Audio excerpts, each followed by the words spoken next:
Healthgiri awards में अब हमारे साथ जुड़ गए हैं all India institute of medical sciences के डायरेक्टर जाने माने डॉक्टर रणदीप गुलेरिया।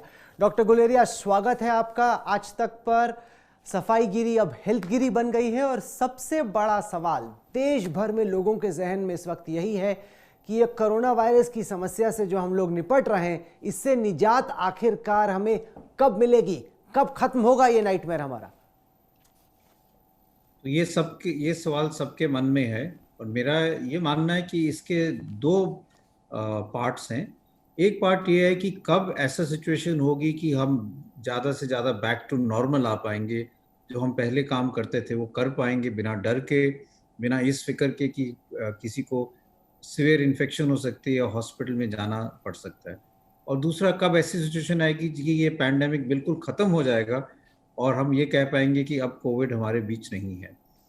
पहला वाला जो सिचुएशन है उसके लिए अगले इस साल के एंड तक या अगले साल की शुरुआत तक सिचुएशन ऐसी हो सकती है कि हम जो हम पहले काम कर रहे थे काफ़ी हद तक कर पाएंगे। वायरस ख़त्म नहीं होगा पर कुछ हद तक कंट्रोल में हो जाएगा।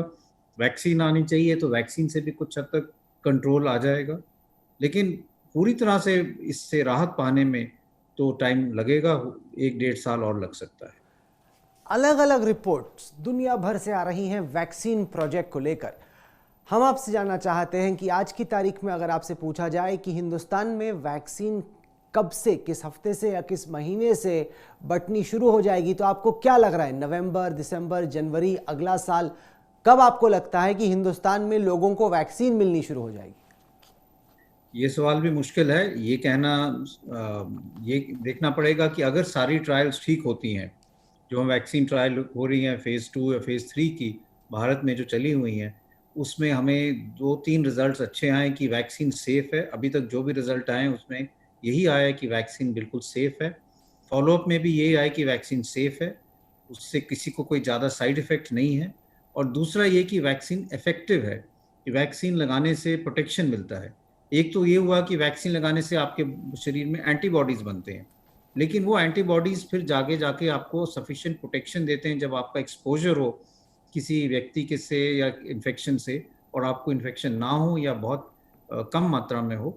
ये जब हम देख पाएंगे तो फिर हम वैक्सीन को आगे प्रोड्यूस कर पाएंगे। और लार्ज, उसमें भी एक चैलेंज है कि इतने डोजेस कैसे हम बनाएं और कैसे डिस्ट्रीब्यूट करें। इस सब को देखते हुए अगर सब ठीक ठाक रहा तो अर्ली नेक्स्ट ईयर तक, जनवरी तक उम्मीद की जा सकती है कि हमें वैक्सीन जो है कुछ हद तक मार्केट में आ जाएगी। आप कह रहे हैं कि जनवरी 2021 तक वैक्सीन बाजार में आ जाएगी। उसके बाद सवाल ये होगा कि अगर 1.3 अरब लोगों को वैक्सीन दी जानी है और शुरुआत में केवल कुछ करोड़ डोज ही वैक्सीन के बन सकते हैं, तो आप जैसे जो डॉक्टर हैं, सरकार में, हेल्थ मिनिस्ट्री में जो लोग हैं, वो ये कैसे तय करेंगे कि इतनी कम वैक्सीन इतनी ज़्यादा आबादी में डिस्ट्रीब्यूट किस तरीके से की जाएगी? इस पे ऑलरेडी काम हो रहा है और इस पे हर दफ़ा जब वैक्सीन आती है तो वैक्सीन प्रायोरिटाइजेशन जो हम कहते हैं, कि अगर हमारे सबसे ज़्यादा इम्पॉर्टेंट किसको वैक्सीन मिलनी चाहिए। 2 ग्रुप्स जो सामने आते हैं, एक है जिनको इन्फेक्शन के चांसेस ज़्यादा हैं, चाहे वो हेल्थ केयर वर्कर्स हों या और कोई और कोरोना वॉरियर्स हों, और दूसरा एक ग्रुप ऐसा है जिनमें डेथ्स ज़्यादा हों, मोर्टेलिटी के चांसेस ज़्यादा हों, मृत्यु के चांसेस ज़्यादा हों। इन दोनों को हम प्रायोरिटाइज करते हैं कि इन ग्रुप्स को हम जल्दी वैक्सीन दें, क्योंकि हम ये चाहते हैं केसेस कम हो और ये चाहते हैं कि डेथ्स कम हो।